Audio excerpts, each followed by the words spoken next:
me dit, voilà, est-ce que par hasard, tu aurais des dessins qui se sont passés sur des événements qui se sont passés dans les années 85-90, par là. Je dis, ouais, tout à fait, c'est vieux, mais j'ai des dessins. Et il me dit, parce que j'ai été témoin de certains événements, et d'autres aussi ont été témoins, alors on pourrait peut-être faire quelque chose ensemble. Ah, j'ai dit là, tout de suite, banco. Banco tout de suite, parce que peut-être que si vous avez lu le Dauphiné, on est passionné aussi bien l'un que l'autre par des tas de choses, et notamment par la géopolitique. Et ça m'a permis de ressortir des vieux dessins. On est allé fouiller dans les caisses. Hein. Oui. C'est pas pire, c'est mieux rangé que chez Cabu. Chez lui, c'était tout dans des cartons et débrouillez-vous. Honnêtement, il est au web -2, hein, c'est pas le -2.0. Hein, non, mais c'est dans des classeurs quand même. Mais bon, maintenant c'est tout mélangé depuis que j'ai tout sorti. Mais bon, non, c'était des dessins parus dans des livres que j'éditais à compte d'auteur à l'époque, parce que j'avais pas de journaux qui me prenaient ces dessins-là. Et j'avais envie de faire ça quand même, donc je les sortais dans des bouquins qui n'ont pas dû être vendus à des millions d'exemplaires. Donc il y a beaucoup de dessins que personne n'a jamais vus. Et ce serait l'occasion justement de les redécouvrir. Alors voilà, moi aussi. Voilà ce qu'on va faire avec les dessins. D'abord, on va faire un petit portrait quand même de Georges Million, parce que vous avez l'impression de connaître tous Georges Million, et en fait, vous ne le connaissez pas. Vous ne le connaissez pas. Alors d'abord, disons qu'il a un certain talent pour l'observation. Regardez derrière. Il a mis l'écharpe orange. Il a mis le gros ventre, mais par contre j'ai trouvé que tu es pas parfait, parce que je n'ai pas de pantalon vert à la maison, et que franchement là c'était... Ah oui, mais si tu regardes bien, c'est une allusion quand même avec l'écharpe qui flotte, avec un petit personnage qui est habillé en vert et qui regarde les planètes. Et justement, c'est par ça qu'on va commencer. Alors, Georges Million, dessine-nous Million. Donc tu l'as dessiné ici, mais comment tu te définirais? D'abord, tu n'es même pas Albertvillois, si je comprends. Non, pas vraiment. Je vécu plus longtemps à Albertville que où je suis né, à Oyonnax. Ouais. Et t'as fait quoi alors là-bas, à Oyonnax? Rien, je suis parti pour faire des études et je suis jamais retourné, pratiquement. Bon. Dans la cité du plastique. Et alors, on ne va pas vous faire tout son CV, hein, vous regarderez les documents divers et variés qu'on trouve sur Internet sur lui, mais par contre, on va essayer de le caractériser, parce que Million se dessine par lui-même, d'abord. Alors, les gens, ils te croient un dessinateur du Dauphiné libéré, il faut bien dire. Ils te croient un dessinateur local. Or, oui. Tu n'es pas qu'un dessinateur du Dauphiné libéré, tu n'es pas qu'un dessinateur local. Non, des fois c'est vrai que c'est un petit peu... J'ai beau faire des expos avec d'autres dessins, ça reste le dessinateur du Dauphiné. Mais c'est bien, c'est une chose, hein, parce que je trouve qu'il n'y a pas beaucoup de dessinateurs qui font du local, et c'est dommage, parce que c'est intéressant aussi de faire l'actualité de la région où on habite. Et alors, si je comprends bien, tu es quand même un mec vachement connu, parce qu'il y a des gens qui te dessinent, qui sont eux-mêmes vachement connus. Ah ben, j'ai 4 albums de caricatures que m'ont fait des dessinateurs du monde entier. J'ai des Chinois, des Japonais, alors, avec le style des pays. Hein. Alors, donc, des fois, comment tu fais pour les rencontrer? C'est tous au Gaulois ou... Non, ça pourrait, pourquoi pas, c'est très international par moment. Non, je participé aussi à des festivals, mais notamment toujours depuis bientôt 40 ans, à un festival international du dessin de presse à Saint-Just-le-Martel, qui est un village à côté de Limoges. Alors Angoulême, c'est pour la bande dessinée, et depuis les années 80, existe un festival du dessin, du presse et d'humour international. Et au lieu d'être comme à Limoges, enfin à Angoulême sur un week-end, c'est même sur 2 week-ends, tellement il y a du monde. Et la semaine entre les deux, parce que c'est des gens qui viennent des États-Unis, des Américains, des Anglais, des Russes avant, mais des Ukrainiens, et des Japonais, des Coréens, des Chinois, tout le monde est passé là-bas. Alors, on n'a pas copié les 1000 et quelques caricatures de toi, mais moi j'aime bien celle-là. Bon, pas trop, mais bon. Bon, il m'a dit que c'était du temps que j'étais plus gros que maintenant. Mais c'est quand même pas mal. Hein. Si, il y a un compliment, un copain qui m'a fait un compliment, un dessinateur, il m'a dit on dirait un arbre. Et je dis ben exactement, c'est exactement ce que je veux, c'est bien. Et celle-là? Ah, ça, c'est un type qui s'appelait Solo, qui était un des plus grands caricaturistes que, pour moi, j'estime, qui est vraiment, qui dessinait, là il a vraiment fait une caricature classique. Mais ce qu'il faisait habituellement, c'était très stylisé, c'était du gros, on voyait des fois que l'œil ou le nez. Et on devait découvrir, c'était artistique, quoi. C'était pas la caricature de Montmartre, ou je sais pas d'où. Mais tout l'art des dessinateurs, si je comprends bien, c'est d'être capable, par quelques traits, de immédiatement capter ce qui fait l'essence d'une personne. Ben, c'est ce que je dis souvent, je fais la différence entre la caricature et le dessin de presse. Parce que beaucoup de gens nous disent, vous êtes caricaturiste. Je dis non, je suis pas caricaturiste, parce que le caricaturiste, il fait que la tête, il fait que ça. Moi, il faut que ça ressemble, qu'il y ait quelques traits, on reconnaisse la personne, comme on l'a vu pour le premier dessin. Hein. Et après, c'est le propos, c'est la situation, c'est l'actualité. Bon, on va voir ça, gâche pas trop ta salive, parce qu'on va en avoir besoin, il y a même du jus de pomme ici si tu as besoin. Donc ça, c'est d'autres. Bon, je crois que vous avez à peu près saisi qui est la personne, donc on va passer à la suite. Mais ça, c'est un japonais, monsieur. C'est un japonais? Oui, qui m'a fait. Qu'est-ce qu'il a voulu dire? Peut-être une personnalité un peu poussiéreuse? Oui, il a dû dire, tiens, ça. Parce que les moustaches étaient plus grandes à une époque. Donc ça devait prendre des araignées un peu. Donc il pouvait y avoir même éventuellement des araignées, des cafards, des cafards à l'intérieur. Alors, ça y est, vous avez pigé, vous savez qui est Georges Million. Tout le monde. Qui connaissait déjà Georges Million? Bien. Qui ne connaissait pas? On se rend compte qu'on a fait tout ça pour rien, c'est quand même incroyable. Alors, on va explorer un tout petit peu les références. Attention, maître. On va explorer les références de Georges Million en essayant de comprendre ce qu'il a dans la tête quand il fait les dessins. Et à certains moments, d'ailleurs, vous pourrez vous-même trouver un certain nombre de références. Georges, à quoi pensez-vous lorsque vous dessinez? Je pense à mon dessin d'abord, parce que en général je trouve une idée en crayonnant, et l'idée, le dessin me vient en image dans la tête, quoi, dans le cerveau, j'ai l'image devant moi, et j'essaye de la reproduire. Des fois c'est pas évident, j'arrive pas. Je recommence je ne sais combien de fois, parce que c'est pas ce que j'ai vu. Voilà. Et alors qu'est-ce qu'il y a dans la tête de Million qui permet de... C'est quoi tes références? Il y a quelqu'un qui passe son temps à me téléphoner, pourtant le téléphone est coupé, mais je l'éteins. À toi. Oui, qu'est-ce qu'il y a dans la tête de Million? C'est quoi tes références exactement? Moi, dans ma tête, j'ai l'impression que c'est comme dans un dessin animé de Tex Avery avec des rouages et des trucs de tous les côtés qui se mettent en marche, mais bon. Ça grippe de temps en temps. C'est un peu comme dans tes caisses de dessin. Oui, c'est un peu fouillé. Ceci dit, l'homme est organisé, l'homme est cultivé, on va essayer de trouver les références. Celle-là, elle est quand même assez pertinente, n'est-ce pas? Alors nous avons des gens de culture parmi nous, il y a même la médiathécaire de la ville d'Albertville qui est là, il y en a même deux. Donc ces références-là, c'est quoi? C'est marqué dessus.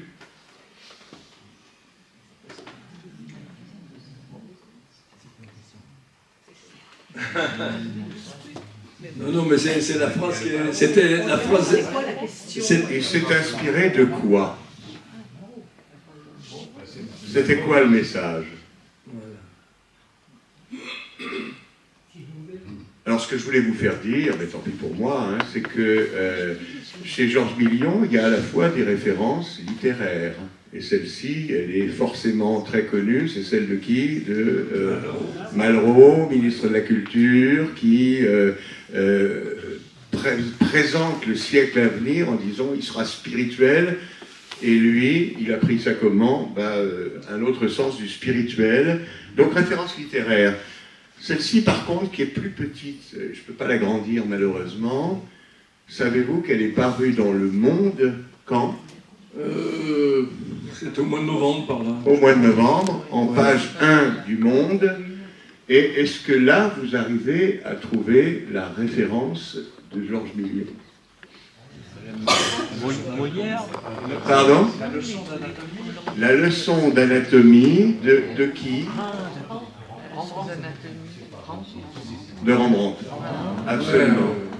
Hein, il s'est pas mal débrouillé quand même. Je vous montre l'original, la leçon d'anatomie. Bon, les premiers personnages sont à peu près comme dans le tableau, les autres, bon, il n'y en a pas un qui vomit ou qui se bouche le nez. Hein. Le moment où l'extrême droite a gagné le pouvoir en Hollande, et le dessin a été tellement percutant. Alors, une partie des Français, probablement, à part monsieur, a eu probablement du mal à identifier la référence, mais j'ai envoyé ça à une ambassadrice de Hollande, et je vous assure qu'elle était écroulée de rire, et qu'elle a envoyé ça à tous ses copains, parce qu'évidemment, ce tableau-là, il est connu comme la Joconde, évidemment, par tous les Hollandais. Hein. Donc, voilà.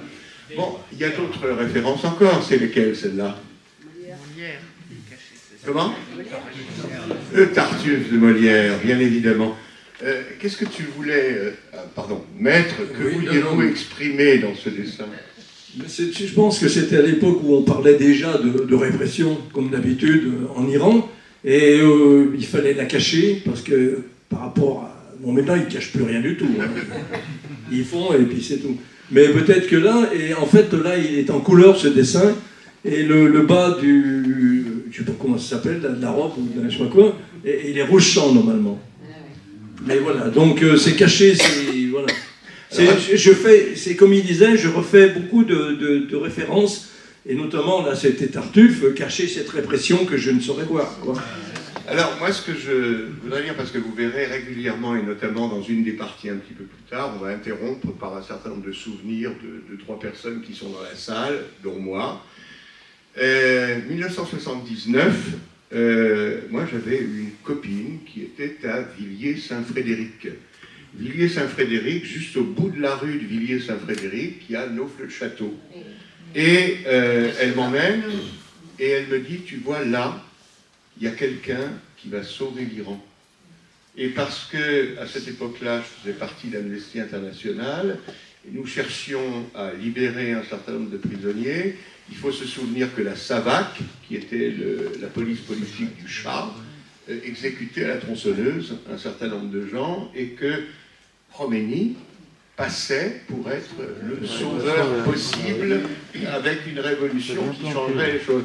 Donc, c'est pas de la géopolitique qu'on va faire ce soir, mais à certains moments, il faut se méfier de ce que les gens peuvent devenir dans l'histoire, parce que c'est parfois inattendu. Et il était hyper connu, y compris dans son quartier, considéré comme un monsieur très bien. Voilà. On continue. Référence.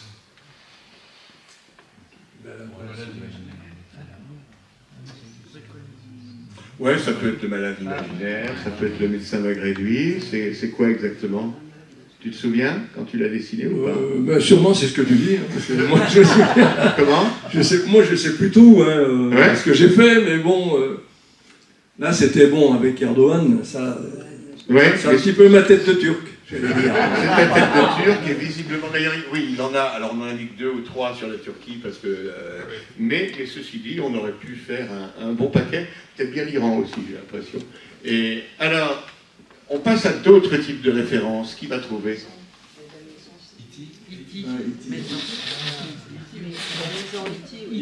Voilà, vous voyez carrément un original parce qu'il y a des coups de gouache pour, voilà, hein, pour faire le blanc, pour corriger.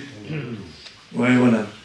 Référence cinématographique, tout le monde a vu le film. E.T. avec le doigt, etc. Et là, on joue sur les mots aussi. Ça, encore dernièrement, j'ai encore fait un dessin où j'ai joué aussi sur les mots avec les paysans et avec des élus qui balancent son lisier. On est tous derrière vous. Vaut mieux être à leur côté. Et même devant. Alors, puisque vous êtes bien parti pour avoir une connaissance très profonde des références, là on va voir qui va nous trouver la bonne référence. D'abord, allez, tu vas les aider. À quel moment est-ce que tu as dessiné ce truc-là? C'était au moment de la révolte sur la place Tiananmen en Chine. Ah bon? Et c'est une référence avec... Oui, ils l'ont trouvé, ça. Oui, l'escalier de dessin.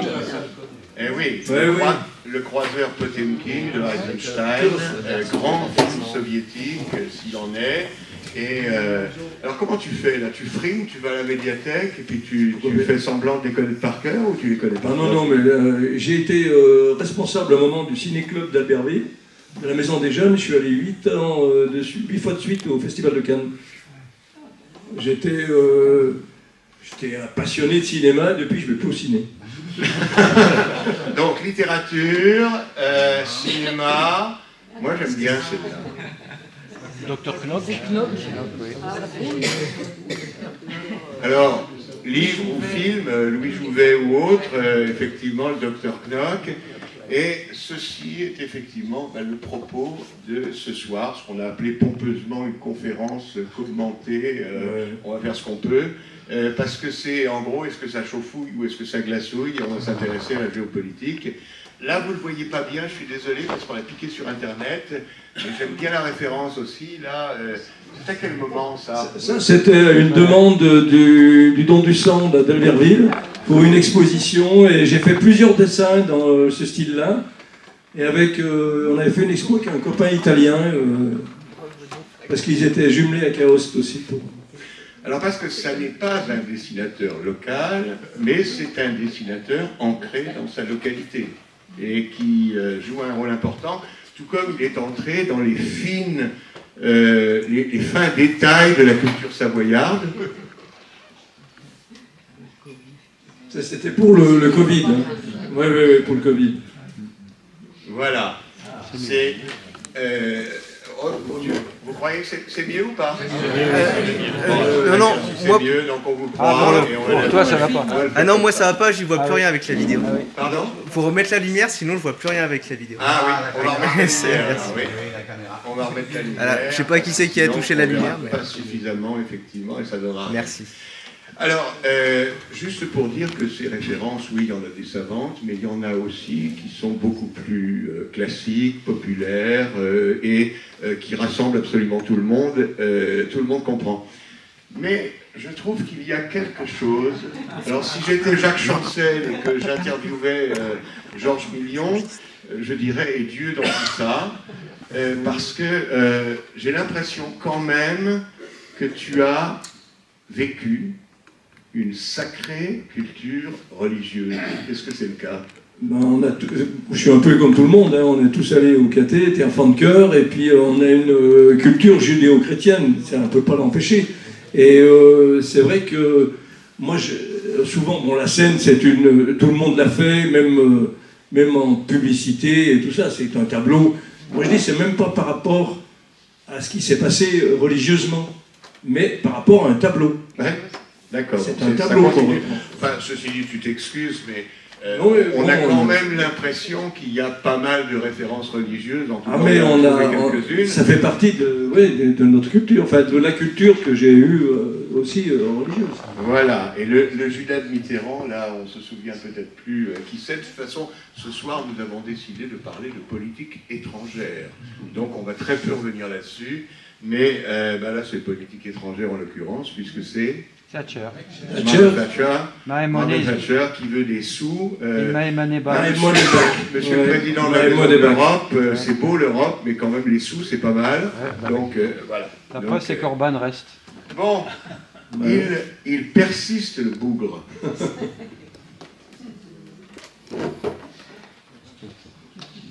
Oui, bah ça, les rois mages, j'adore faire les rois mages en plus à chaque fois. C'est aussi une source d'inspiration pour un tas de dessinateurs, hein, les rois mages. Et alors, c'est la Bible ou c'est Sheila pour toi? C'est les rois mages, bon, c'est même pas si c'est dans la Bible d'ailleurs, mais bon, c'est un peu de la mythologie, quoi. Oui, non, mais tout à fait. Alors, c'était juste pour dire que quand même, il y avait un certain nombre de références religieuses, et celle-ci qui devrait nous faire rire et qui pourrait nous faire pleurer. C'était déjà d'époque, hein, donc pas d'aujourd'hui. Ouais. Elle date de quand, celle-là? C'est les années 90. Hein. Ouais. Ouais, c'était pour un journal qui s'appelait Peuple du Monde, pour qui je travaillais. Et bon, je ne veux pas trop dire parce que ça a été racheté par un groupe du genre Bolloré. comme 2 autres journaux pour lesquels j'ai bossé et qui ils ont viré tout le monde. De Frangin Breton, Cato, voilà. Bon, ça peut être au moment de la première intifada, de la deuxième intifada, oui, il y en a eu tellement. Aujourd'hui, etc. Et l'allusion à David et Goliath, là c'est effectivement l'Ancien Testament, mais celle-là, elle est pas mal aussi. Qui sait? Oui, mais c'était je sais pas si c'était Roménie ou je sais pas lequel, qui était, voilà, la mort de Roménie. Ouais. Ben oui, le paradis existe dans plusieurs religions monothéistes, et effectivement, celle-ci... À l'époque, je dessinais des trucs comme ça, maintenant je sais pas si je le dessinerais. Alors, justement, on posera peut-être tout à l'heure, parce qu'on pourra lui poser des questions, ça sera intéressant de savoir si, on peut rire de tout, et 2, est-ce qu'on peut tout dire et tout rire de nos jours? Ça sera peut-être quelque chose d'intéressant. Bon, moi j'aime bien celui-là, pour des raisons qui me sont personnelles.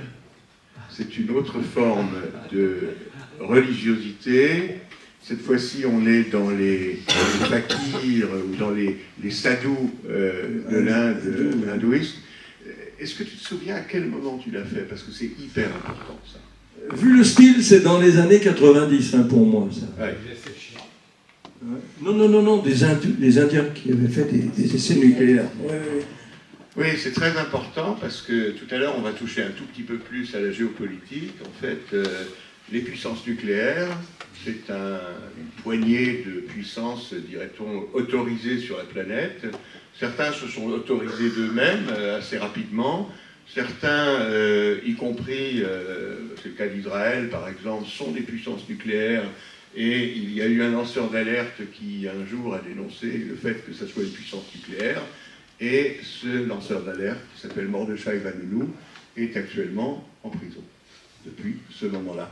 C'était à quel moment? Tu te souviens, Jean-Joseph, à quel moment ils ont commencé? 95, là. 95. Le style de dessin, c'était... L'essai public, c'est 98. Oui, voilà, parce que, bon, en fait, ils ont eu la bombe par différents canaux, avec le jeu des alliances. Les Indiens l'ont eu d'un certain canal, et les Pakistanais d'un autre canal, et il fallait visiblement que l'équilibre soit gardé. Il a à certains moments une certaine subtilité. D'abord, une grande connaissance de la géographie, une certaine connaissance de l'anatomie, un parfum de délicatesse artistique qui me touche beaucoup. Et ça, c'était il n'y a pas longtemps, ça.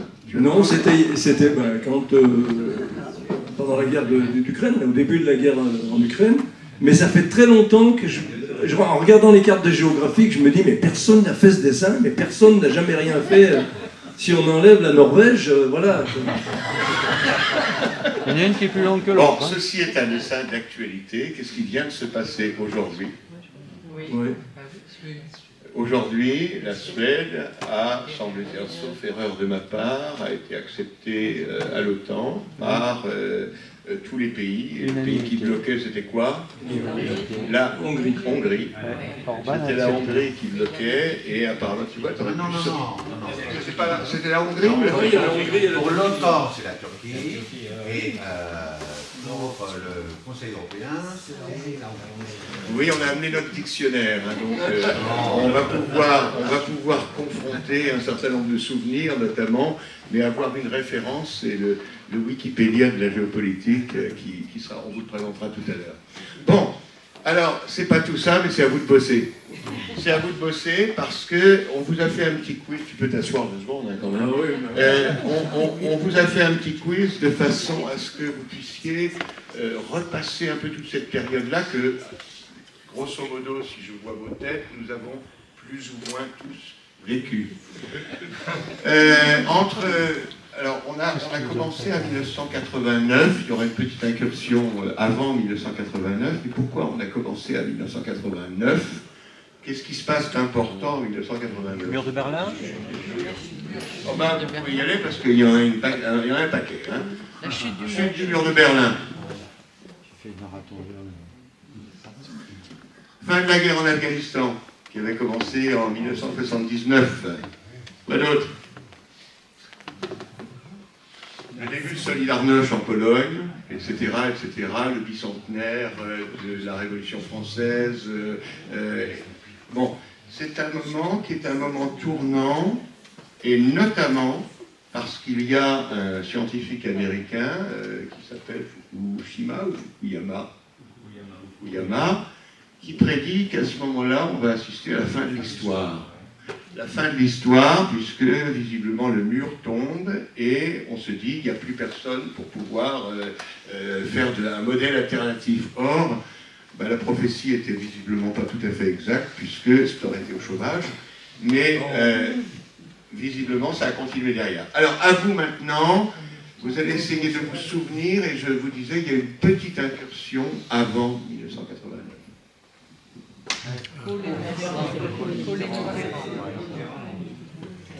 À quel moment c'était? C'est l'époque de l'anniversaire du débarquement.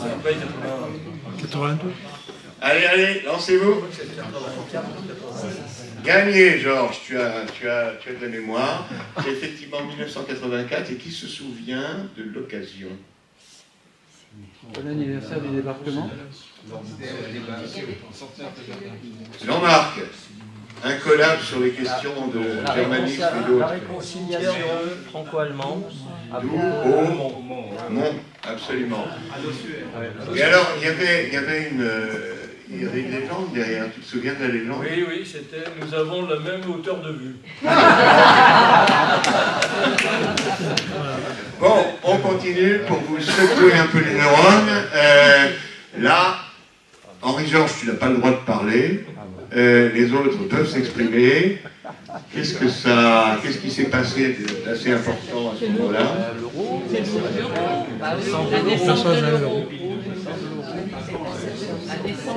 C'est quand?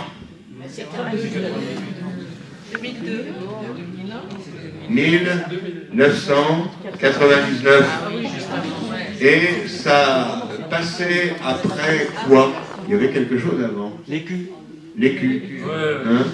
European Currency Unit, et qui était, elle, déjà en usage depuis 1979. Donc, on continue, et quelque chose d'absolument fondamental qui s'est passé aussi à ce moment-là, évidemment.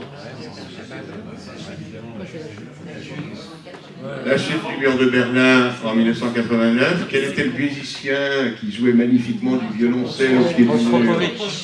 Rostropovitch, absolument. Et qui s'était déplacé spécialement. Il n'était plus citoyen soviétique. Oui, pardon. J'ai fait partie d'une équipe d'Albertville. On a fait le marathon de Berlin un mois avant. Et le départ était au pied du mur, avenue Unter den Linden, de l'autre côté de la porte de Brandebourg, côté ouest. On a fait le marathon de Berlin. Et le lendemain, on est allé visiter Berlin-Est sans savoir que quelques temps après, le mur allait être écroulé. Et il commençait à Berlin-Est à poser les cônes pour tracer le trajet de Gorbatchev qui allait arriver quelques jours après.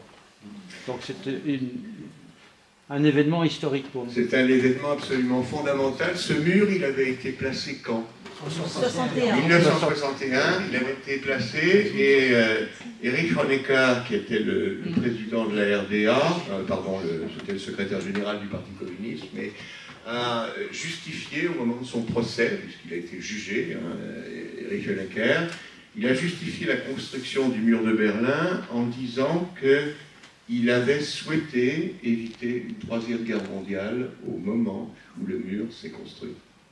Au moment de où le mur s'est construit, par la construction du mur, pardon. Alors, bon, pas là pour en juger, mais en tout cas c'est intéressant, parce que tout à l'heure on touchera à un certain nombre de concepts géopolitiques.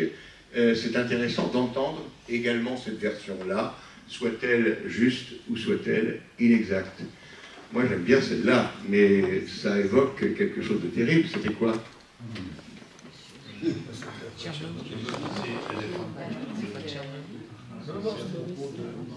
Tchernobyl, peut-être? C'est l'avenir. Ouais. Alors c'est à quel moment que ça se passe? Au moment effectivement de Tchernobyl, très probablement. Est-ce que Barnier est allé voir sur place ou pas? Non, mais il était ministre de l'Environnement. Il était ministre de l'Environnement. Et là, alors pour nous, ça évoque Ça évoque un souvenir qui est un souvenir très prenant, parce que nous habitions en Allemagne à cette époque-là, et que c'est bien simple, à la frontière allemande, alors d'un côté de la frontière, on avait le droit de manger les salades, et de l'autre côté, on n'avait pas le droit de manger les salades. Voilà. Et donc, c'était un moment tout à fait éprouvant, et il y a eu des traces encore très longtemps. Ça, c'est quoi? Tiananmen, quelle date?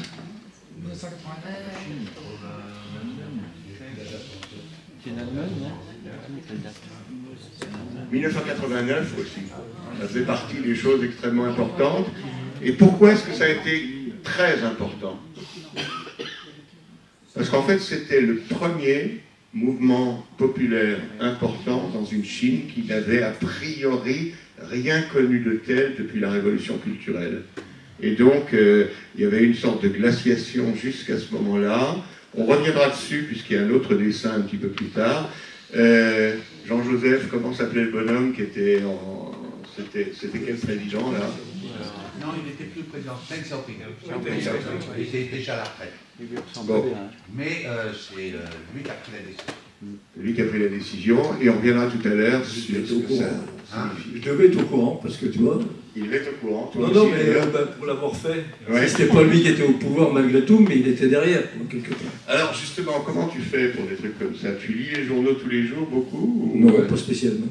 Non? Non. Mais j'invente aussi beaucoup, et ça tombe bien.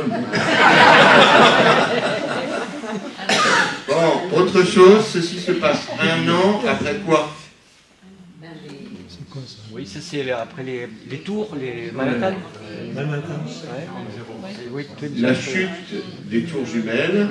Et la chute des tours jumelles, c'est quelle date? 2001. La mémoire, c'est bien 2001, effectivement.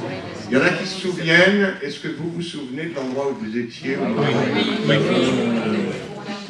Ça fait partie des choses qui sont des mouvements qui... Henri-Georges? J'ai un point de repère tragique. C'est la même époque, la même année où Roger Fugier s'est écrasé avec sa montgolfière, avec 5 personnes qui sont mortes sur Cléry, vers un Servet-Cléry. Ça s'est passé en même temps. J'étais tellement choqué par ce que j'avais vu, j'ai vu un peu la montgolfière, puis c'était un grand ami, j'ai volé avec lui aussi.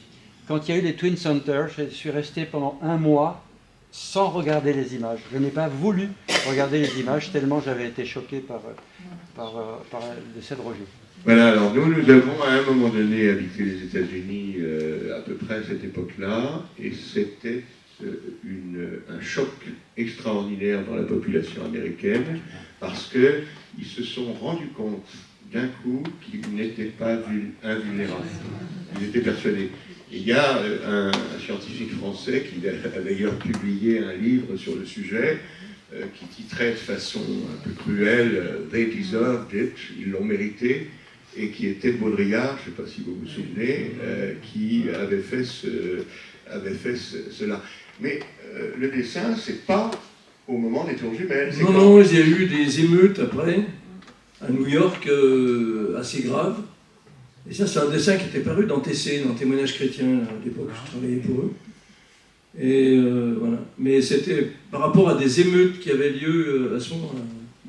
Alors, est-ce que c'est pas au moment où on a voulu organiser le G20 plutôt à New York qu'à Davos? Non, mais c'est pour ça que la marqué Davos. C'était le mouvement altermondialiste qui était extrêmement puissant à l'époque et qui, au moment du sommet de Davos début janvier, a fait une occupation de Wall Street. Donc, Occupy Wall Street, ça a été un événement extrêmement important. Heureusement qu'il y a des dessinateurs effectivement, qui nous rappellent un peu ça. C'est pour ça que tu as New York Davos. Par contre, je ne comprends pas pourquoi tu fais le lien entre les tours jumelles et puis... je sais pas, parce que quand c'était en ruine et qu'ils avaient eu pas mal de... Il y avait eu pas mal... Oui, il y avait des émeutes quand même, parce qu'il y avait eu pas mal de casseurs. Oui, oui. Et en fait, j'ai interprété les casseurs comme ceux qui avaient... Est-ce que c'est ça que tu avais en tête? Non, c'était parce que par rapport aux ruines, ils sont allés fort. Moi, j'étais persuadé que c'était effectivement les tours jumelles que tu avais en tête.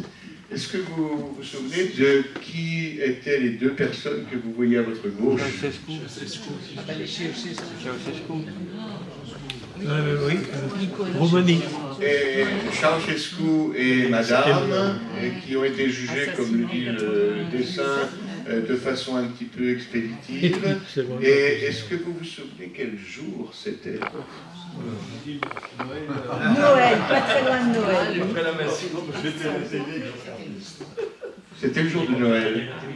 C'était le jour de Noël, et en général, c'est vrai qu'au moment de Noël, les gens ne regardent pas forcément la télé, et là, il y avait plein de gens qui étaient devant la télé et qui regardaient ce qui allait se passer, parce que c'était pas du tout évident, et c'était c'était un dictateur assez cruel, et les Roumains ont été libérés. Il y a eu d'ailleurs un certain nombre d'affaires à ce moment-là, dont l'affaire du charnier de Timișoara, qui ont été évoquées. Et celui-ci, qui c'est? Ouais, c'est marqué. Et c'est quand? Alors, qui était Václav Havel? On a de la chance parce que, alors je vous le présente quand même. Jean-Joseph Boileau est un ami, il passe une semaine chez nous, mais du coup on a emmené notre lexique et notre dictionnaire avec nous.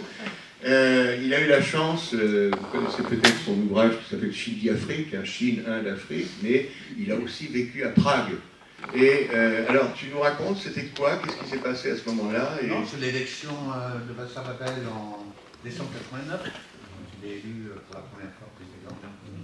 Et moi, je ne l'ai pas bien connu, mais c'est quelqu'un que je croisais sur le Pont Charles, pour ceux qui sont allés à Prague, le fameux Pont Charles, parce qu'il allait au château, qui était le palais de Michel, et il habitait de l'autre côté. Donc, et moi, j'habitais l'ambassade de France, j'habitais juste à côté, et je traversais le Pont Charles dans l'autre sens. Et non, c'est intéressant parce que ça. C'est un personnage qui est un grand bourgeois, vraiment un grand bourgeois, mais qui est très représentatif de la mentalité tchèque. Ce sont des gens à la fois brillants, très simples. Il passait ses soirées à coller la bière, parce qu'à Prague, c'est quand même le grand événement du soir. Sous le communisme, en plus, il n'y avait pas grand-chose à faire, donc on allait au concert, à l'opéra, et surtout picoler de la bière. Et je crois que pour les Tchèques, c'était très très important. Vous avez vu qu'aujourd'hui, maintenant, les pays de l'Est virent à l'extrême droite, grand nombre, y compris en Tchéquie d'ailleurs, ils retrouvent leur histoire. Donc c'est... non, c'était très important. Alors, il a été président 2 fois. Il a été d'abord président de la Tchécoslovaquie et ensuite il a été c'était au moment de la Tchécoslovaquie. le premier président de la Comme Tchéquie. c'était un homme de théâtre, pour l'annonce, j'ai fait comme si on annonçait au théâtre. Voilà. Essayiste et dramaturge, mais il était effectivement beaucoup dramaturge. Et ça, qui est le brave homme? Lui, on n'était pas du tout dans le milieu richissime de Václav Havel. Alors, qui est la personne qui se trouve à droite et qui dit ça va vous coûter un max? Lech Walesa, absolument, dans la ville de Dansk, et qui a donc fondé Solidarność, et le Bourbon fait venir l'électricien, c'est qui ça? C'est Jaruzelski, qui était en poste à ce moment-là. Alors, c'est très intéressant parce que, vous allez voir pourquoi tout à l'heure, Václav Havel d'un côté, Lech Walesa de l'autre, les gens qui ont suivi, dont j'oublie le nom tout de suite, mais qui ont suivi le dictateur roumain, en fait, on est dans une période où tout bascule. Et à ce moment-là, si on interroge les gens, ils sont persuadés que la liberté arrive. Ils sont persuadés que le monde va être meilleur. Ils sont persuadés que, enfin, ils vont pouvoir accéder à un certain nombre de choses. Et là, tu vois, les références, c'est le machin qui est le compteur et tout ça qui est déglingué, c'est l'État polonais, symbolisé l'État polonais, voilà. Alors ça, c'est vraiment quelque chose que tu décris bien, on y reviendra tout à l'heure sur la Russie, parce que c'était effectivement le bordel, c'est-à-dire que c'est la Pologne qui était capable de faire des œuvres d'art absolument extraordinaires à cette époque-là, que ce soit en musique, que ce soit en peinture, que ce soit en cinéma, etc. les fils électriques, ils étaient dans cet état-là, effectivement, comme d'ailleurs en Roumanie, en Russie, etc. Alors, ce qu'on va essayer d'explorer maintenant, c'est de voir si tu es conscient ou pas d'un certain nombre de... Très souvent inconscient. Si je vous dis ça, c'est parce que un de nos invités à l'UNIFPOP, qu'on a reçu à l'ouverture du Grand Bivouac, je ne sais pas si vous vous souvenez, s'appelle Pascal Boniface. Pascal Boniface a fait un livre qui s'appelle Géostratégique, il en a fait un deuxième remarquable qui s'appelle Géostratégique de l'autre côté. Et ces deux livres-là sont des bandes dessinées qui reviennent, celui-ci sur l'ensemble de la géopolitique du XXe siècle et celui-ci sur les concepts de la géopolitique. Et en plus c'est drôle, donc ça vaut le coup. Qu'est-ce que vous voyez derrière cette image-là? On te demandera à toi ce que tu vois après.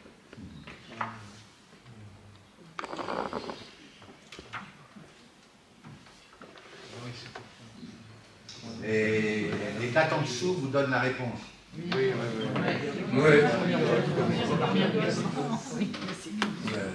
On peut avoir plusieurs choses. Bon, d'abord, on se réjouit quand effectivement un éclair dans le ciel n'est pas un missile, c'est la première, mais ils ont l'air d'être là depuis un petit moment. Et qu'est-ce que tu voulais exprimer à ce moment-là? Non, c'était, je crois, une des premières guerres du Golfe, je crois, la première guerre du Golfe, et j'en sais rien comment j'ai eu cette idée, mais j'ai dit, tiens, c'est un petit peu les GI américains. Il y a une petite référence à un dessinateur américain de la dernière guerre mondiale qui s'appelle Muldoon, qui était absolument génial. Et il faisait beaucoup sur les GI. Mais là, j'ai fait sur des Israéliens et qui voient une lumière, je sais pas, une idée comme ça. Hein. J'avais pas du tout d'intention de second degré, de je sais pas quoi. Hein. Alors, on peut y voir tous des choses extrêmement différentes, mais moi j'en ai profité pour illustrer un des concepts qui se trouve dans le livre de Pascal Boniface et qui dit quelque chose qui pourrait bien nous servir d'ailleurs dans les temps qui viennent. Il dit la guerre ne cesse jamais. C'est-à-dire qu'en fait, on passe tout le temps dans des étapes qui sont coexistence, compétition, confrontation, et puis contestation, avant, et confrontation. Et qu'en fait, au moment où on se croit en paix, il y a un certain nombre de choses qui sont en fait des facteurs de guerre. Alors là aussi, il y a quelqu'un qui a beaucoup travaillé sur le sujet, qui est Michel Serres, dans le temps des crises, où il explique que la plupart des phénomènes intéressants sont des phénomènes que nous ne voyons pas, qui sont comme le feu qui couve sous la cendre, et qu'il y a à certains moments un certain nombre d'éruptions, mais qu'en fait le feu, il couvait bel et bien sous la cendre. Et donc c'est, je trouve, un moyen de voir, c'est sûrement pas ce que tu voulais exprimer, mais là il y a quelque chose d'autre. C'est comme les gens qui ont fait des thèses sur Astérix et Uderzo, ils disaient, mais moi j'ai voulu rigoler, j'ai jamais vu tout ça, mais bon, c'est pas grave. Hein. C'est ça. Là vous y voyez quoi, vous? C'était pas le gamin qui était pris à l'otage par Saddam Hussein? Saddam Hussein, quelle référence? Il avait pris un gamin en otage. Oui, je crois, oui, à l'époque. Et Poivre d'Arvor était allé le chercher.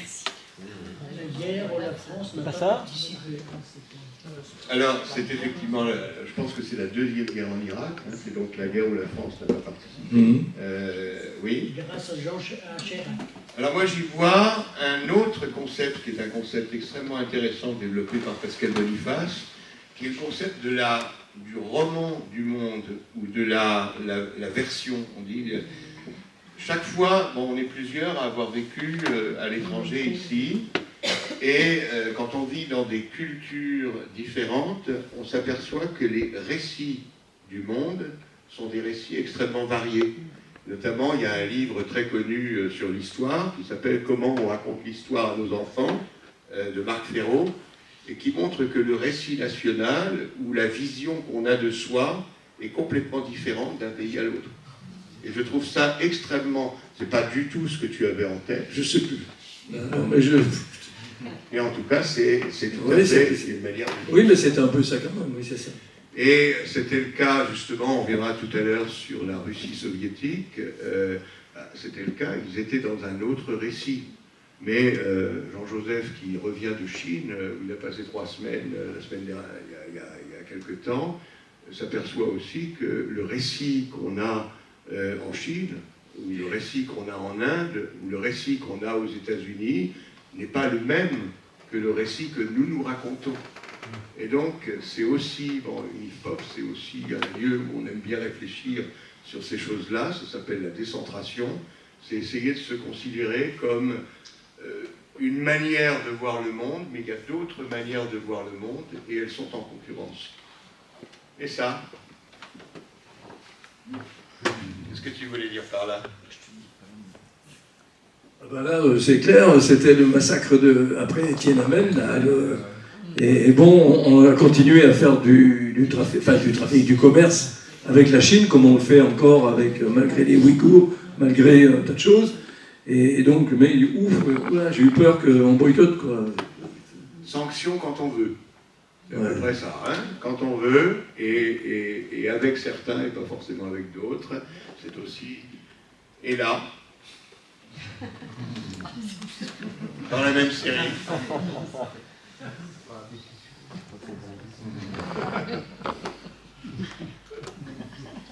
Là, tu as fait ça à quel moment et pourquoi? Bon, ben, ça, c'est dans les années plus récentes, ça, déjà. Hein. C'était donc sur le blanchiment d'argent, les paradis fiscaux, des trucs comme ça, et puis voilà, je suis parti là-dessus. Mais des fois, c'est pour trouver un gag, hein, aussi, des fois, hein, c'est... Voilà, quoi. C'est un gag, mais c'est hyper important. Ah ben oui, il a bien marché aussi. En fait, il y a une partie de l'économie mondiale qu'on voit, il y a une partie de l'économie mondiale qu'on ne voit pas, et cette partie-là peut se trouver dans des pays très proches de nous. Vous savez qu'à un moment donné, il y avait un politicien qui s'appelait Montebourg qui avait fait une liste, notamment participé à l'élaboration d'une liste de ces paradis fiscaux, où on trouvait pêle-mêle le Luxembourg, Jersey, etc., Monaco, l'Irlande. Et c'est hyper important pour la géopolitique parce qu'une bonne partie de cet argent qui n'apparaît pas est de l'argent qui est récupéré pour d'autres objets, et notamment pour la guerre. Donc c'est important de le prendre en compte. Ça, c'est pas mal aussi. Oui. C'était pour témoignage chrétien aussi. Ça. Quel phénomène ça illustre, ça?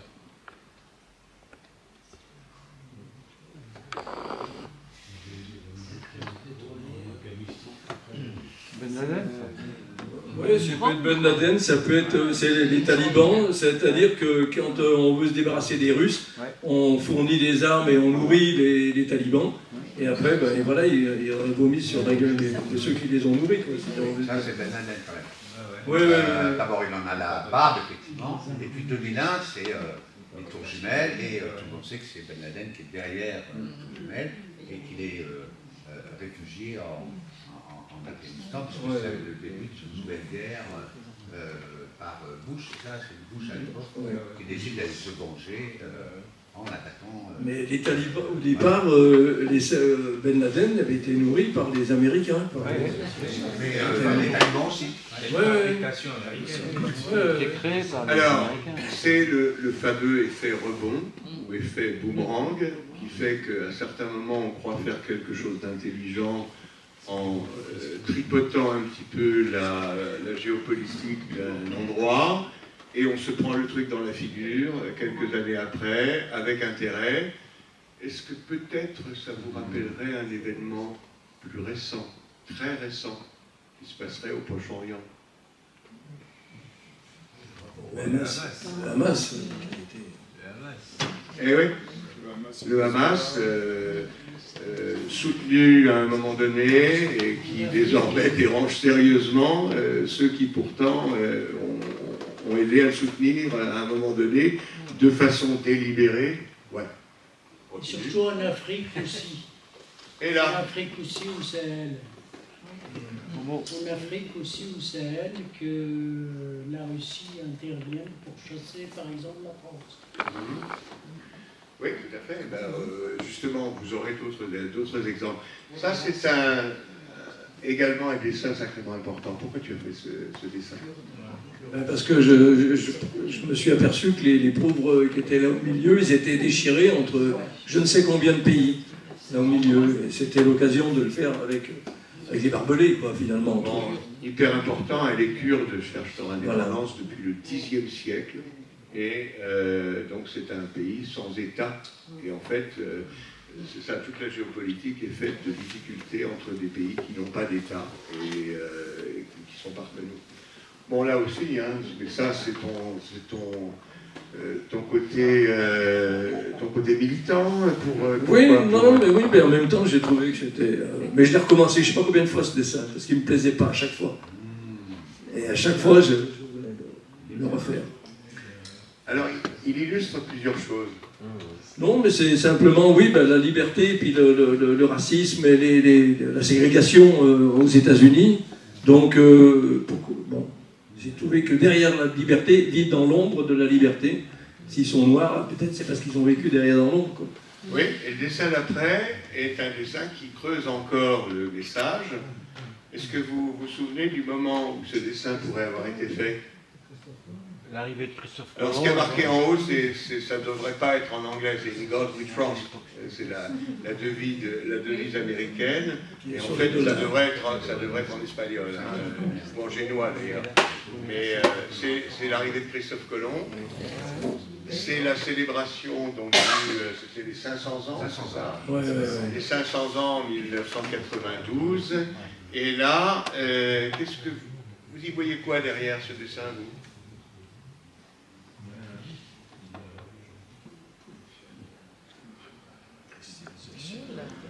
Mais, donc on voit l'arrivée des Blancs, j'allais dire des Blancs, avec la religion, et malgré les premiers pas devant, on dit paix sur la terre, derrière on dit ils sont difficilement cachés leurs intentions, parce qu'on voit des canons, des armes, des machins derrière, toute la troupe, quoi. Le sabre et le goupillon, le message affiché et l'intention profonde.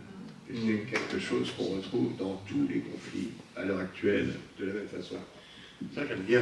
Et j'aime bien particulièrement, alors que c'est un moment particulièrement horrible. C'est quoi comme moment? Ça peut être le Rwanda, non? C'est comme ça.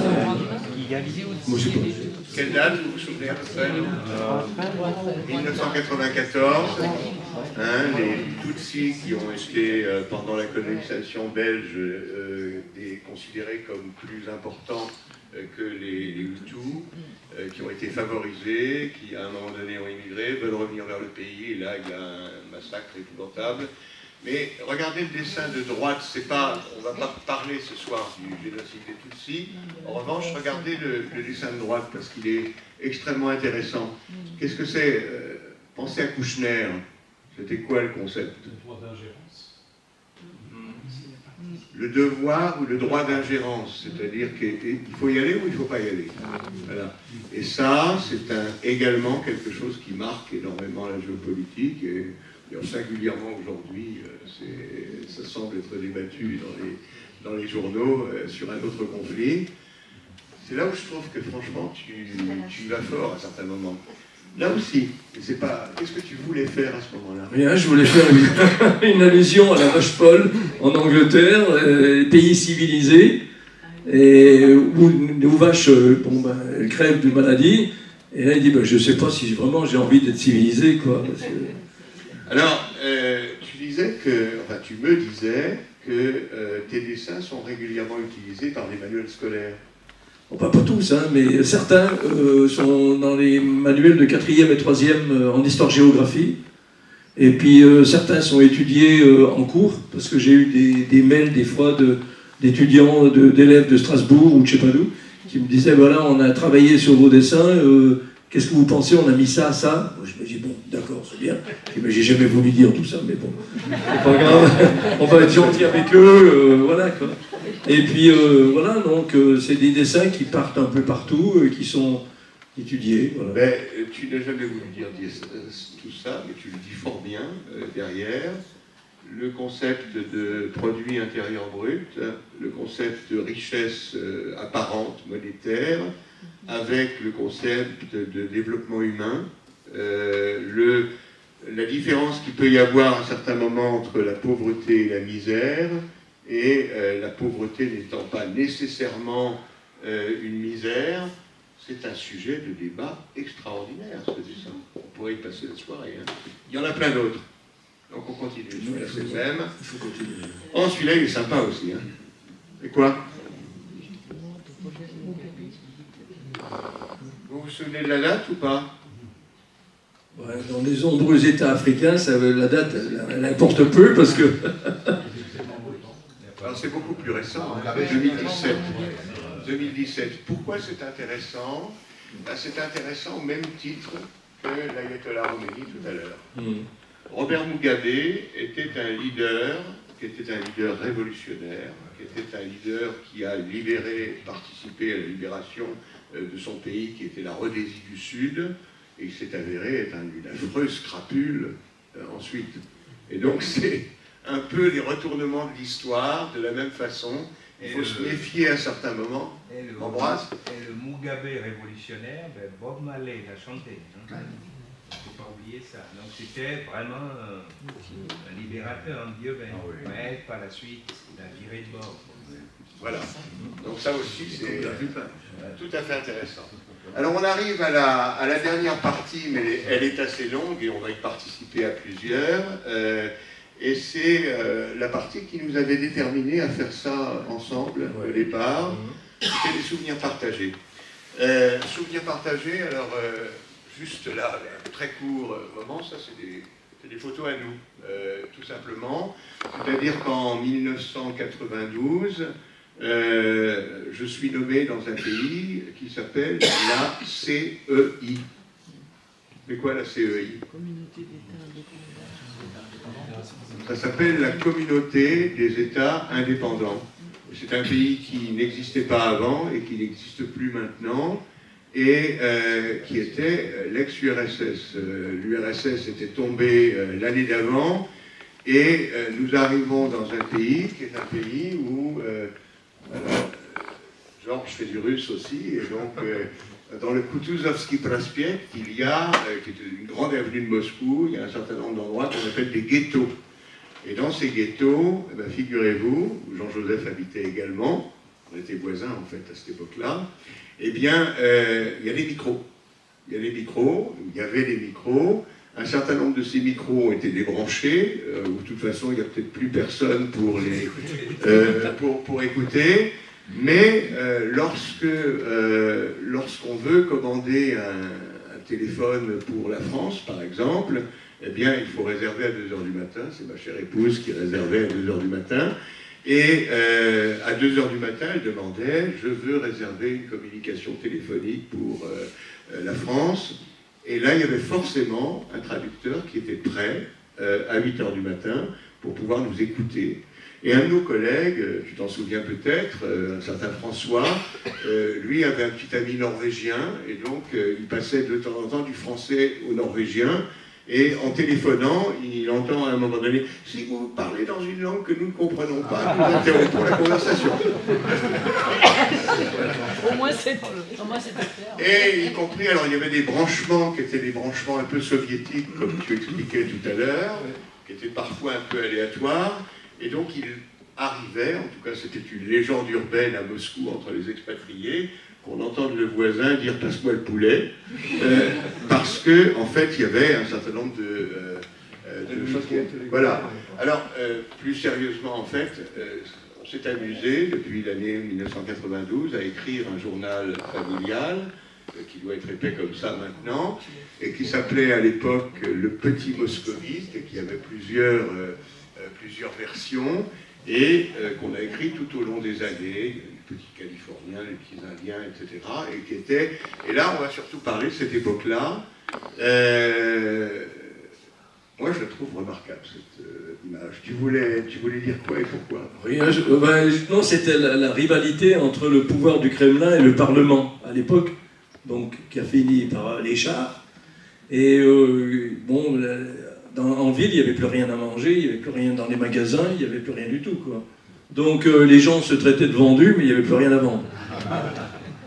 L'Union soviétique, effectivement, vous allez au marché à Moscou et vous voulez faire un poulet au citron, je sais pas, il n'y a pas de poulet, donc vous trouvez du bœuf, il est gelé, et vous le coupez à la hache.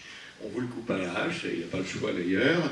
Et puis vous ne trouvez pas de citron, donc vous trouvez, je ne sais pas quoi, une carotte forcément poussiéreuse, etc. Et de toute façon, vous ne faites pas. Et les gens n'avaient littéralement rien à manger. Et très peu à manger. Et 5 ans plus tard, on vendait des mangues et des framboises sur les rues qui étaient les rues de Moscou, et personne ne pouvait les acheter. Voilà, il y avait absolument tout. Donc c'est pour montrer cette évolution. Là aussi, c'était quoi ton idée? Un peu, certains essayaient de rétablir un peu le régime, mais bon, la population n'avait pas l'air d'en vouloir beaucoup, donc ça ne prenait pas. Les colmatages ne prenaient pas. Alors à la fin de l'Union soviétique, il y a effectivement tout un tas de gens qui réalisent que ça ne va pas tenir, c'est pas possible. Hein, et donc à un moment donné, il va falloir changer. Mais il y a la lutte entre ceux qui sont partisans d'un certain nombre de choses qui s'appellent la glasnost, hein, la transparence, la perestroïka, qui veut dire le grand tournant d'une certaine façon. Et puis il y a ceux qui vont résister. Et ça va résister très fort. Et on essaye de réformer le truc, et malgré tout, ça ne marche pas, et l'avenir est sombre, et plus personne n'y croit. Moi, c'est celle-là que je trouve particulièrement révélatrice. Qu'est-ce qu'elle nous révèle? Qui est le personnage avec l'écharpe? Avec la tache sur le front. Éric Rousseau. Bon, c'est Gorbatchev. Et ça, c'est un moment fondamental si on veut comprendre, à l'heure actuelle, la crise en Ukraine. Ce qui s'est passé à ce moment-là, vous avez peut-être assisté à la conférence de Pascal Boniface ou d'Alexandre Ketchevski que nous avions faite sur ces crises. En fait, ce qui s'est passé à ce moment-là définit ce qui est en train de se passer en ce moment entre la Russie et l'Ukraine. Gorbatchev s'est aperçu, pour au moins 2 raisons, que ce n'était pas jouable, ça ne tiendrait pas. Vous savez quels sont les facteurs qui l'ont persuadé que l'Union soviétique ne pourrait pas tenir? Premier facteur, c'est la course aux armements. Washington avait lancé une course aux armements qui était extrêmement coûteuse, et avec le complexe militaro-industriel, la Russie n'aurait pas pu tenir, alors qu'elle était dans les années Brejnev à un niveau de développement qui avait considérablement augmenté.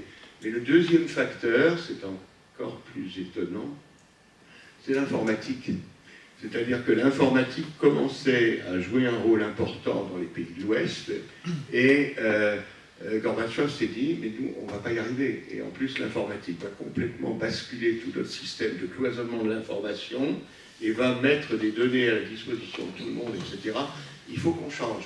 Il a voulu changer, et il a voulu se négocier avec les Américains, et ça n'a pas marché pour des raisons variées. Quoi ça?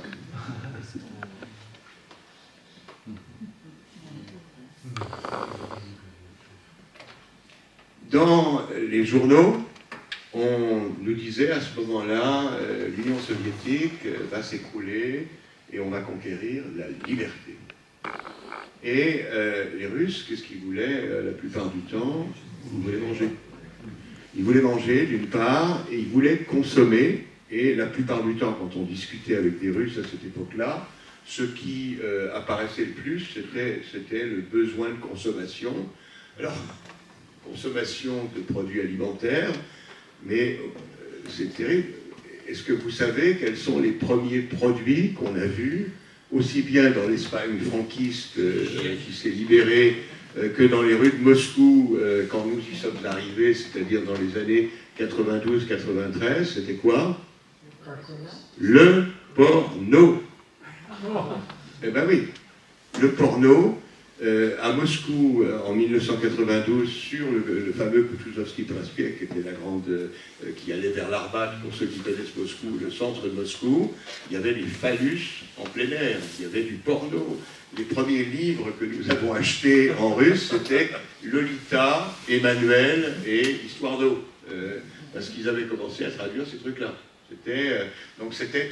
Et les gens, alors les camionneurs, y compris les camionneurs roumains, vous savez, les camionneurs, ils ont des fois le calendrier Pirelli dans le camion. En fait, eux, ils avaient parfois, ils en étaient sacrément fiers, le passage des slips dans le catalogue de la Redoute. C'était ça. Donc tout à l'avenant. Ce dessin-là, il est complètement historique. C'est aussi la référence, comme on a vu tout à l'heure, hein, déjà. Et là, c'est encore plus la référence, c'est de Landau. Hein, donc du film Potemkin. Dans les escaliers d'Odessa, mais en même temps, les escaliers figurent une courbe descendante. C'est la chute du rouble qui est en train de dégringoler, pas possible, quoi. Alors pour nous, il est complètement parlant, parce que nous arrivons à Moscou en septembre 92, et il faut 16 roubles pour faire $1. Nous partons de Moscou en juillet 95 et il faut 32 000 roubles pour faire $1. Et vous avez dans la poche un paquet de billets comme ça, qui correspond à peu près au salaire d'un médecin et qui est dans votre poche. Et les médecins gagnant d'ailleurs pas grand-chose, mais ça fait beaucoup de billets. Alors, il y a plein de pays qui ont vécu ça. Hein. L'Argentine est en train de le vivre de la même façon. Mais en tout cas, c'était le cas à Moscou. Là aussi, dessin tout à fait... on reste un peu dans le même... toujours on reste dans le même... Oui. On reste... Et là, au sang, avant, il n'y avait rien. Mais après, il y avait un peu plus. Mais de toute façon, ce n'était pas possible de l'acheter. Ouais. Et... alors, je regarde, mais oui, je reviens là-dessus. À ce moment-là, vous levez la main dans Moscou, et le matin, pour aller au travail, par exemple, et vous avez quelques voitures qui s'arrêtent. Il y avait très peu de voitures à ce moment-là, de voitures particulières. Et les gars qui s'arrêtent sont physiciens nucléaires, chefs d'orchestre, ingénieurs en chef de je ne sais pas trop quoi, parce que c'était les seuls qui avaient des voitures de service, et c'était ceux qui nous servaient de chauffeurs de taxi. Parce qu'ils avaient besoin de gagner de l'argent. Et pareil, le soir, en rentrant du travail, dans les bouches de métro, il y a les mémés qui sont là, parce que les mémés, elles avaient plus de temps que le reste de la famille, et elles vous vendent 2 poissons séchés et 3 bricoles pour pouvoir essayer de compenser leur mauvaise retraite. Oui ? On y va, on active. Qu'est-ce qui s'est passé à ce moment-là ? Là, c'est la chute aussi entre le mur, la chute de l'URSS, et tous les pays limitrophes qui étaient sous la coupe de l'URSS sont en train de regarder un petit peu, certains déjà qui ont déjà demandé leur autonomie ou leur indépendance, et là ils sont prêts à partir pour y aller, quoi. Voilà. Avec Honecker qui est, je crois que, non, c'est pas Honecker, c'est Honecker. On va effectivement accélérer un petit peu, mais celle-là pour moi, c'est un des chefs-d'œuvre de Georges. Ouais. C'est une histoire de marxisme. C'est un chef-d'œuvre parce que la guerre froide, c'était une vraie guerre et qu'elle a été vraiment gagnée. Et elle était effectivement, c'est Groucho et son frère, d'ailleurs, les 2 frères qui sont là. Les 3 même, ouais. Les 3, c'est ça, qui ont gagné Karl. Arpo et Pipo. Et c'est défaite absolue à ce moment-là. Et en même temps, c'est pour moi, Groucho Marx, c'est vraiment un modèle, quoi. C'est quelqu'un qui me... On continue, tu veux aller plus vite, alors oui. Celui-là, il a été repris par les établissements scolaires, tu dis. Tout à fait, il est dans des livres d'histoire de géo, et c'était un jour, j'ai reçu un mail de l'Europe, à Bruxelles, qui m'ont dit, on a vu 2 de vos dessins qu'on voudrait reprendre pour une exposition au Parlement européen. Et bon, j'ai dit, ça fait 20 ans que je les ai faits, prenez seulement, quoi. 15 jours après, j'avais un mail des États-Unis qui me demandait à les récupérer. Et après, j'avais Magnard, Fernand Nathan, enfin les éditions scolaires qui les voulaient. Et ça a duré presque 10 ans chaque année, renouvelé. Et je les ai vendus aussi pour l'éducation en Suisse, en Allemagne, en Pologne et au Brésil. Il était visionnaire. Le même dessin. Il était visionnaire. Vous savez qui sont les deux personnes qui avaient un peu prévu l'éclatement de l'Union soviétique? Le premier est quelqu'un qu'on entend parfois d'ailleurs à propos d'autres conflits, qui s'appelle Emmanuel Todd, et qui avait prévu ça très tôt, en fait, l'éclatement. Et la deuxième qui avait pensé, mais qui n'était pas sûr comment ça arriverait, c'était Hélène Carrère-Lancos, qui est donc la mère d'Emmanuel Carrère, et qui avait également pensé que ça arriverait. Alors là, c'est génial. On passe sur notre pays. On y va. On passe sur notre pays. Sauf que si on va se garder celui-là quand même. Juste celui-là. Ah ouais, celui-là. Juste celui-là. Oui, oui, pour que tu puisses raconter un peu. Bah oui. Alors, imaginez-vous, c'est le, je sais plus quoi, octobre, 7h15, et je me prépare à aller au travail. Je mets ma cravate pour aller au travail, et comme dans le film L'insoutenable légèreté de l'être, je vois passer un char, puis un deuxième char, puis un troisième char, et il va y en avoir une vingtaine dans la rue, et à un moment donné, à 7h et quelques, qui se mettent à tirer sur le Parlement russe. C'était à ce moment-là un certain nombre de communistes un peu orthodoxes, comparables à des gaullistes chez nous, hein, avec lesquels d'ailleurs on était allé fêter la veille au soir à grands coups de vodka et de chants autour du Parlement, et qui se font tirer dessus par Yeltsin, enfin par les troupes de Yeltsin. Le soir, il y aura 186 morts dans l'attaque du Parlement, et y compris d'ailleurs un journaliste allemand qui a été tué à ce moment-là, un journaliste irlandais qui travaillait pour la télé allemande, et sa femme d'ailleurs est venue nous voir en disant bah, c'est le deuxième mari que je perds, le premier s'est fait tuer, il était journaliste aussi, il s'est fait tuer sur la frontière entre l'Inde et le Pakistan. Les gens n'ont pas de chance. Voilà. Juste pour vous dire que c'est un moment où tout a basculé et qui a laissé énormément de traces parce que Yeltsin a pris le pouvoir, c'était pas le meilleur, et le cirque de Moscou que tu évoques... Oui, c'était un peu ça avec Yeltsin. Voilà, c'était tout à fait le cirque de Moscou. C'était quelqu'un qui était... voilà, tout à fait. Alors celui-là, c'est pas... Ça, c'était les prémices de la guerre en Ukraine, c'est-à-dire bien avant que la Russie envahisse. Ils avaient menacé déjà l'Ukraine parce qu'ils avaient mis un président à eux en Ukraine. Et comme le peuple l'a viré, bon, ça plaisait pas trop à Poutine, d'une part. Donc il essayait d'intimider un peu les Ukrainiens pour qu'ils changent un peu leur façon de faire, donc en leur coupant le gaz notamment. Alors c'était les prémices de la guerre en Ukraine pour toi, mais c'était le début de la guerre en Ukraine pour beaucoup de gens, 2014, où en fait, nous avons vu, nous, dans les médias, la guerre commencer là il y a 2 ans, et en fait, tous les observateurs de la région savaient bien qu'elle avait bien commencé. Il y a eu 30 000 morts déjà dans les républiques de Donetsk, etc. Alors, on passe tout à fait à un autre pays, effectivement, et c'est lequel, celui-là?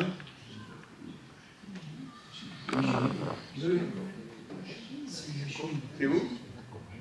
Non, c'est bien.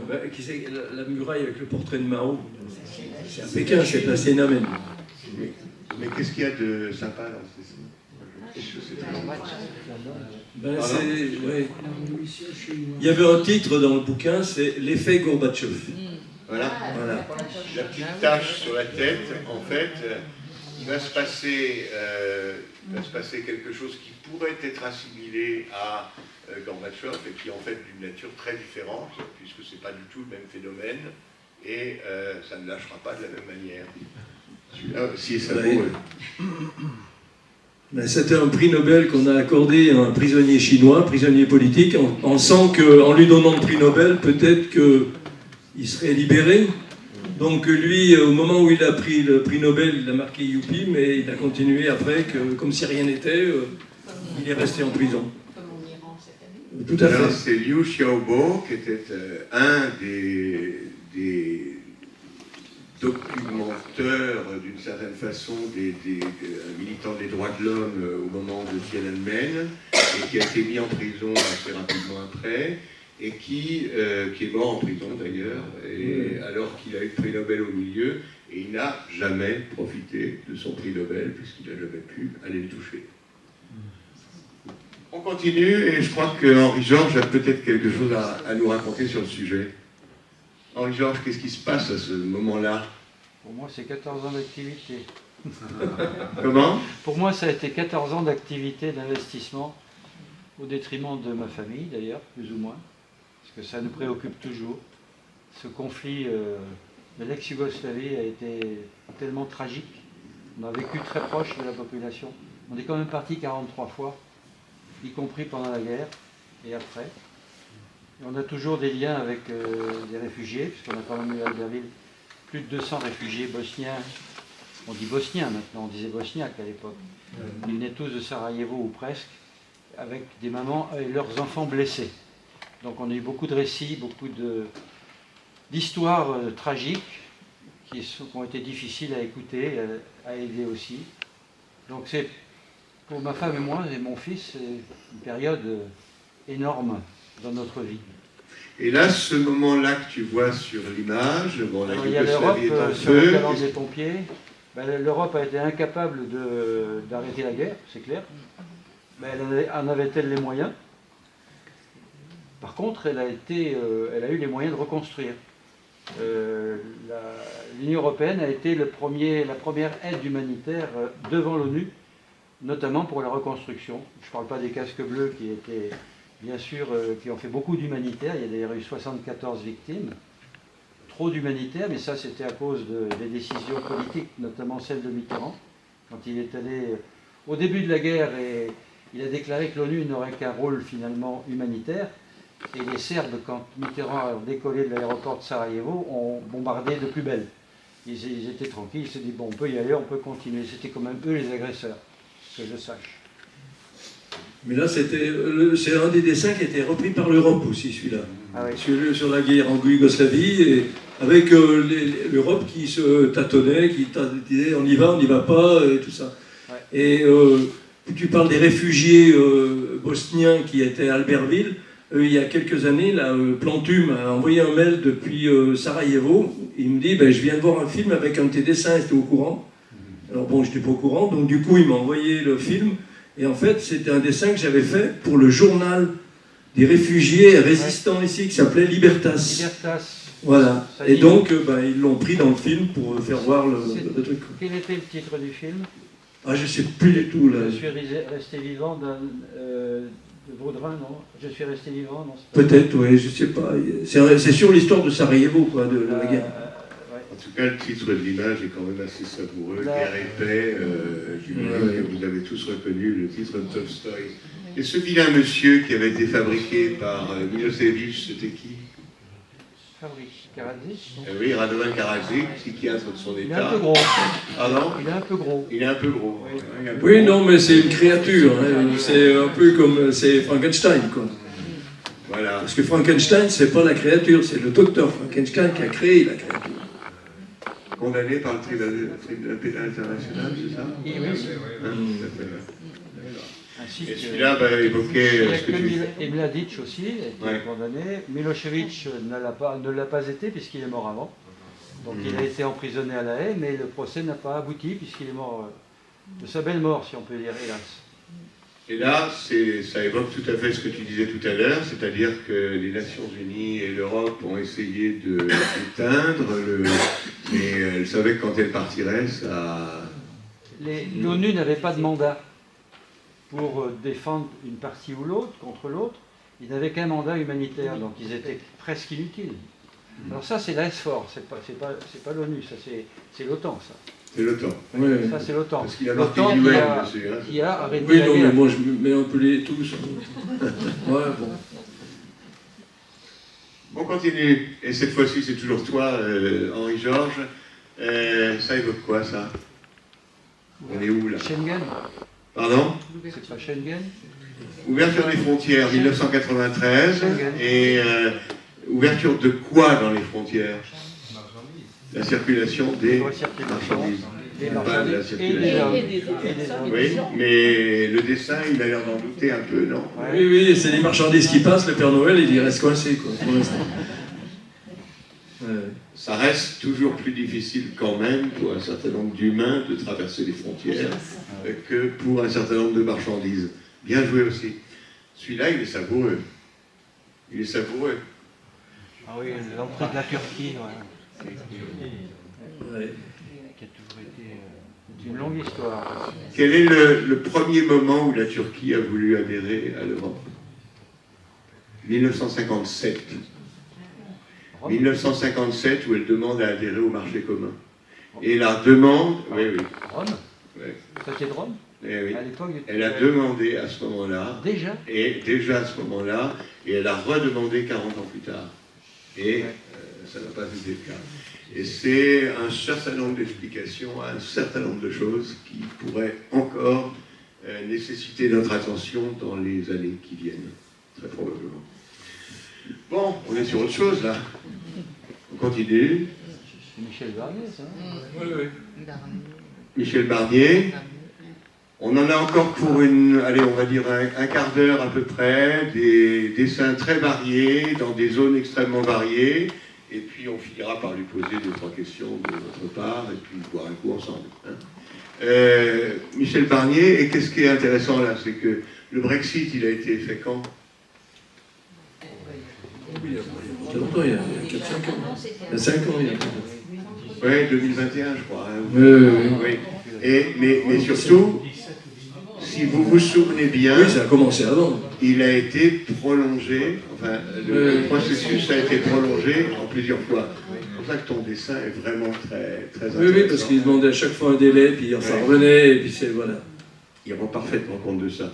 Et là aussi, d'ailleurs.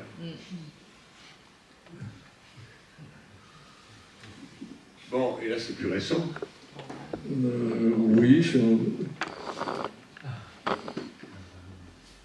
Oui, oui, parce que c'est Orban et puis la Pologne. Orban et la Pologne qui désirent mettre fin à un certain nombre d'immigrations à la frontière. Et effectivement, ils mettent, ce qui n'est pas dans la théorie de départ, ils mettent un certain nombre de barrières. Et ça les sépare aussi de l'Europe. Voilà, et ça les sépare. De la communauté européenne. Parce qu'on a déjà fait Juncker. Et ça, c'est sur l'immigration, oui. Sur les premières vagues, premières vagues importantes qui sont arrivées. Et les premiers qui sont arrivés, ils ont été embauchés comme maçons pour construire un mur. Ils ont eu du pot, ils ont trouvé du boulot. Bon, ça c'est savoureux aussi. Ça, je dois dire. Et ça, Merkel, ouais, c'est un peu. Moi, c'est comme la reine d'Angleterre, c'était des personnages que j'aimais bien faire. La différence avec le mode de vie des politiques français. Angela Merkel était connue pour sa sobriété légendaire et une femme luthérienne, donc très sobre, et puis surtout intéressée par les buts qu'elle avait à tenir. Voilà, et frugale. Voilà, c'est ça. Et donc la tisane et au lit, c'est quand même bien. Voilà, nous on fait le tour des Champs-Élysées et des trucs, les présidents, elle, une tisane et au lit. Mais juste à côté, il y avait un autre dirigeant d'un autre pays un petit peu plus latin qui lui avait un peu plus de fantaisie visiblement et un peu moins de morale peut-être, et qui était il y avait Berlusconi. Berlusconi, mais il y avait aussi le clown, c'est Pepe Grillo. Voilà, aussi, ouais. C'était les candidats qui se présentaient aux élections. Ouais. Là, j'ai trouvé intéressant aussi, mais je ne me souviens pas à quel moment. C'était au moment où l'extrême droite fait sa entrée au Parlement, au Cortés, au Parlement espagnol. Et parce qu'il y avait, depuis Franco, il n'y en avait pas eu, et là, ils ont refait surface. Et donc, pour approuver, il lève la main, il dit non, mais là, on a des boutons, hein, c'est pas la peine. On en a mis trop, alors je vais un petit peu plus rapidement. Là, on a traité il n'y a pas très longtemps, avec une conférence sur la Palestine, un sujet qui me paraît intéressant dans les deux dessins qui vont suivre. Là, vous avez, c'est assez savoureux, J'aime bien faire Noël, les anges et les trucs comme ça aussi, des allusions. Bon, comme c'est un peu petit, je vous dis ce que ça dit. Hein. Une implantation de juifs dans mon étable, jusqu'où iront-ils? Le meilleur, c'est qu'ils chantent, paix sur la terre, et on est en territoire palestinien. Le dessin d'à côté, c'est intéressant de montrer les deux dessins en même temps. Je dis pas la même chose. On est au cœur il va bientôt falloir, oui, qu'est-ce qu'il dit, parce que peut-être qu'au fond il ne voit pas tout. Faudra voir des guerpires de ma future cabane de jardin. En Cisjordanie. Voilà. La question de la connaissance. Ça, c'est un dessin que j'ai fait dans les années 95, 80, voilà. Donc oui, c'est pas d'aujourd'hui. Mais un certain nombre de tes dessins sont finalement relativement intemporels, puisque on va les resservir maintenant. Ça me fait penser au Cochon de Gaza, pour ceux qui l'ont vu. C'était un film extraordinaire. Le Cochon de Gaza, je crois que ça s'appelle. Et celui-ci, il n'est pas intemporel, le dessin? Oui, mais j'en ai fait plusieurs à l'époque avec témoignages chrétiens là, sur cette époque-là. On passe rapidement, trop rapidement par l'Afrique. Et là, on est en République démocratique du Congo. Et comme d'hab, le peuple est au milieu de tout ça. Il y en a plusieurs. Il y a parmi vous des grands connaisseurs de l'Afrique. Si vous voulez prendre la parole, n'hésitez pas, c'est possible.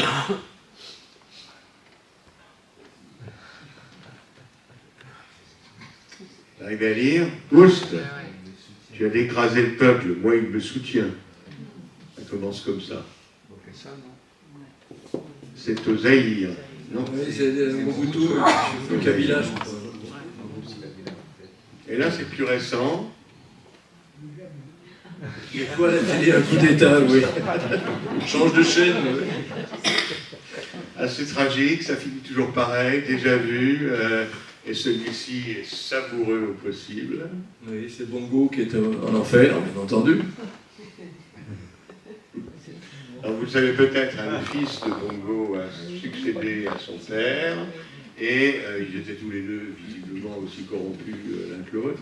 Et là, donc, il y en a un qui est en enfer. Moi, ce que j'aime, c'est le Omar, reviens, tu refroidis. Mais j'aime bien mettre un petit détail marrant dans le dessin, même ça fait un peu une respiration quelque part aussi. Et celui-ci, qui traite également du Gabon, savoureux aussi. Bah, tous les coups d'État qu'il y a eu dernièrement, et que les renseignements français n'ont pas su voir arriver. Mais ils sont tous en tenue de camouflage, donc c'est difficile. Celui-là, c'est le plus récent, mais si je comprends bien l'histoire, je parle sous ton contrôle, Philippe, ça s'est plutôt bien terminé, puisque je crois que l'ordre constitutionnel est en train de revenir au Sénégal. Non, c'est pas le cas? Non, il n'y a pas de date donnée, etc. Il n'y a pas de date donnée? Tous ces chefs d'État, et notamment comme Macky Sall, sont particulièrement futés. Puis je crois que l'idée à l'échelle du monde, c'est que les coups de force finissent par toujours l'emporter, non? On vit une époque où, à l'échelle du monde, c'est plutôt la force qui s'impose. Donc non, Macky Sall provoque depuis plus d'1 an, et Sonko, qui est le jeune très très populaire et qui en fait aurait dû être élu, est toujours en prison, et non. Oh là là. Il s'en va le 8 avril. Non, il dit qu'il s'en va. Vous savez, c'est comme Macron. Beaucoup de choses, tous ces gens-là. Voilà, donc c'est loin d'être... Bon, celle-là est savoureuse aussi. C'est la chute de l'apartheid, la fin de l'apartheid. Voilà, à la chute de l'apartheid, vous vous souvenez que Mandela a été prix Nobel de la paix, avec De Clercq d'ailleurs, et que mais finalement avoir pour une fois un grand chef blanc, un grand chef noir à la place du grand chef blanc, c'est quelque chose. Oui, c'était la visite de Mitterrand en plus. Et voilà. tu as fait beaucoup de choses sur l'apartheid. Est-ce que tu étais particulièrement sensible à ça? Ben, je dessinais beaucoup pour des journaux qui étaient très antiracistes, pour la liberté d'expression, contre l'apartheid en général. Quoi. Alors, on va vous laisser de côté pour des raisons de temps l'Amérique latine, mais de toute façon, le programme sera en ligne, on vous le mettra en ligne de façon à ce que vous puissiez le regarder.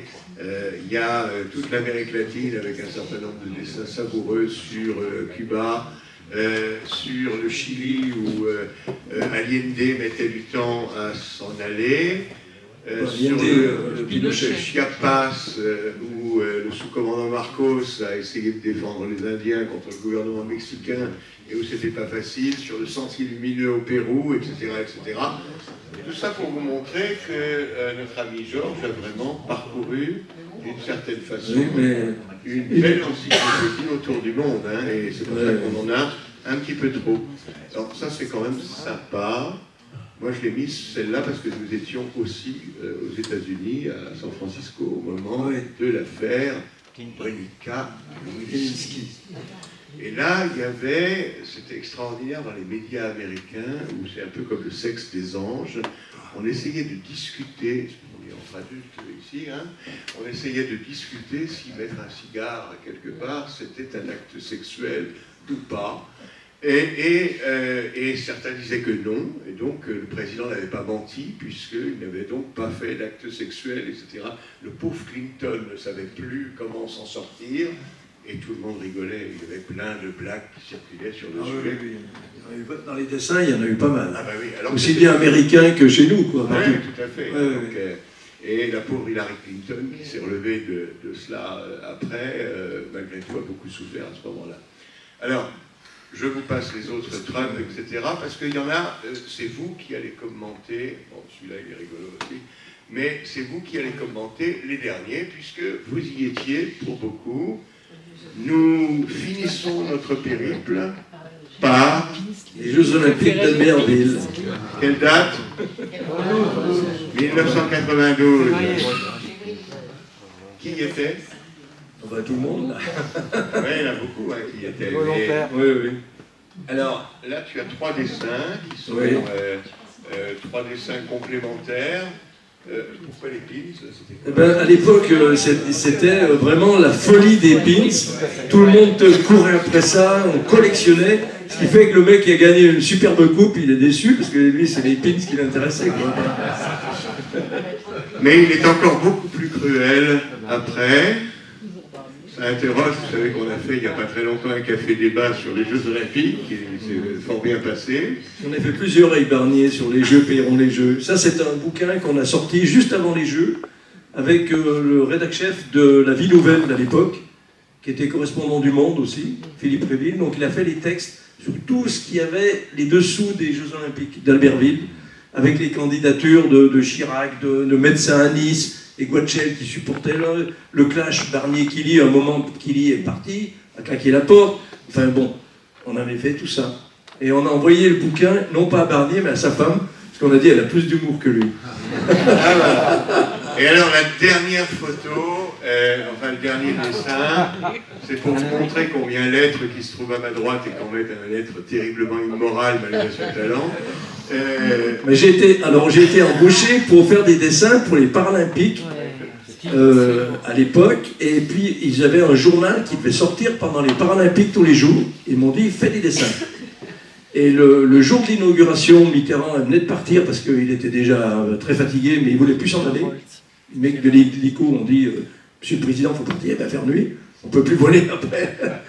Mais au repas officiel, donc, ils ont sorti mes dessins, le premier journal qu'ils ont distribué pendant le repas officiel où j'étais, et c'était Mitterrand qui était entouré de fauteuils roulants, et qui disait, allez, on se fait une oula, parce que comme il avait fait à Albertville. Et ils ont passé ça dans le journal, au repas officiel, et ce genre de dessin dans la suite. Bon, je voudrais, avant de passer au moment d'échange, de questions avec Georges, remercier Georges qui, pour moi, incorpore tout à fait le slogan du pop que vous connaissez, prendre de la hauteur sans se prendre la tête. Merci Georges. Ni au sérieux. Merci à Eric d'abord.